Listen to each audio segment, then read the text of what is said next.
नमस्कार, स्वागत है न्यूज 21 में। मैं हूं आपके साथ हर्षदा जोशी। अब खबरें अन्य राज्यों से। जननायक कर्पूरी ठाकुर की 101वीं जयंती के मौके पर आशा पार्टी के राष्ट्रीय अध्यक्ष रामचंद्र प्रसाद सिंह ने भागलपुर के सुल्तानागंज विधानसभा इलाके के रसीदपुर गांव में कार्यकर्ताओं से मुलाकात की। यहां पर उनका जोरदार स्वागत हुआ, जहां कार्यकर्ताओं ने उन्हें फूल माला और अंग वस्त्र पहनाकर सम्मानित किया। रामचंद्र प्रसाद सिंह ने बिहार में बिगड़ती कानून व्यवस्था और सरकार की नीतियों पर निशाना साधा। उन्होंने कहा, बिहार में लॉ एंड ऑर्डर गट में चला गया। नीतीश कुमार के पुराने गढ़ में अब AK-47 से ताबड़तोड़ फायरिंग हो रही है। इसके अलावा उन्होंने बिहार के बढ़ते बजट और घटते निवेश की तुलना की और कहा कि राज्य के प्रति व्यक्ति आय भी कम हो रही है। उन्होंने शराबबंदी को भी बिहार के लिए बड़ा नुकसान बताया और आरोप लगाया कि राज्य की पुलिस शराबियों को पकड़ने में व्यस्त है, जबकि अपराधी खुलेआम अपराध कर रहे हैं। उन्होंने कहा कि बिहार में 14 करोड़ की आबादी के लिए आमदनी का कोई ठोस स्रोत नहीं है, जबकि राज्य में सोना और कोयले का बड़ा भंडार है, लेकिन सरकार का ध्यान इस ओर नहीं जा रहा। भागलपुर से रियाज खान की रिपोर्ट। देखिए, जो बजट है ना, किसी भी देश का और प्रदेश का एक बहुत बड़ा आईना है। वो दिखाता है कि उस देश में और उस प्रदेश में क्या स्थिति है, आर्थिक कितने रिसोर्स हैं, रिसोर्स का बंटवारा किस हिसाब से हो रहा है, और मुख्य फोकस क्या रहता है कि जो समाज का अंतिम व्यक्ति है उसमें उसको क्या मिलने जा रहा है। बजट में सबके लिए प्रावधान रहता है, लेकिन मेन फोकस क्या रहता है कि भाई देखिए, संविधान में क्या था, जब हम लोग संविधान बनाए थे कि हम भारत के लोग, be the people of India. तो जो हमारा पूरा का पूरा जो बजट होता है, तो देखा जाता है कि भारत के लोगों के लिए, और बिहार में अगर हम बात करें तो बिहार के लोगों को उस बजट में क्या है। आपने एक बात कही तनाव की, तो देखिए, जब तक तनाव होगा साहब, मैं स्पष्ट कर रहा हूँ बिना किसी लाग लपेट, जब तनाव होगा तो जिस प्रकार की विकास की बात आप करते हैं, विकास का मतलब क्या होता है, समेकित विकास, सबका विकास वो संभव नहीं है, तनाव में नहीं होता।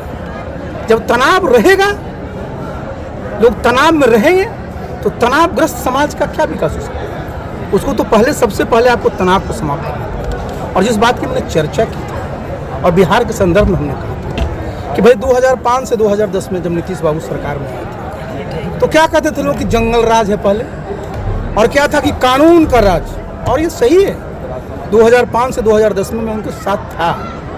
2005 से 10 में बिहार में अपराधियों की हिम्मत थी कि कहीं वो गोली चला ले, सवाल ही नहीं उठता है। अपराधी लोग के मन में कानून का भय था, क्योंकि आज तो सरेआम गोली चल रही है। अरे भाई, तो बता रहा हूँ कि इससे बड़ा दुखद बात क्या हो सकती है कि उस क्षेत्र में गोली चल रही है जिस क्षेत्र का नीतीश बाबू ने एक बार नहीं 5-5 बार प्रतिनिधित्व किया है। और सबसे आश्चर्य क्या लगता है कि लोग गोली चलाने वाले बाइट दे रहे हैं। आज आप बताइए साहब, कहीं भी कोई घटना घटती है, अपराधी के बारे में क्या कहा जाता है, लापता है, भाग गए, फरार है, और यहाँ जो गोली चला रहा है वो अपना जस्टिफिकेशन दे रहा है कि हमने गोली चलाई, किसने चलाई, नहीं चलाई।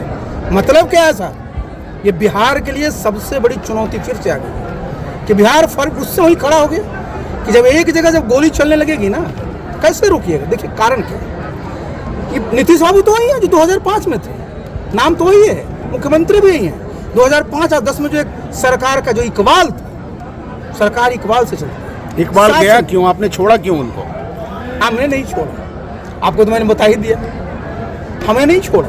लेकिन बात क्या होता है, मैंने बताया ना कि जब इतने बड़े नेताओं, इतना बड़ा उनका एक की सोच रही, इतने वर्षों तक देश में काम किया, प्रदेश में काम किया, अब उनके मन में क्या आया मैं तो नहीं कह सकता, लेकिन इतना तो जरूर है कि भाई नीतीश बाबू, जिन नीतीश बाबू को मैं जाना, जिनके साथ मैंने काम किया, मैं कभी सोच भी सकता हूँ क्या क्यों नीतीश बाबू के मुख्यमंत्री रहते हुए, उनके मुख्यमंत्री काल में उनके क्षेत्र में उसी प्रकार की घटनाएं हों, सवाल ही नहीं उठता। इसका मतलब क्या है कि नीतीश बाबू की पकड़ जो है ना, प्रशासन में ढीली हो चुकी है, वो मान लेना पड़ेगा।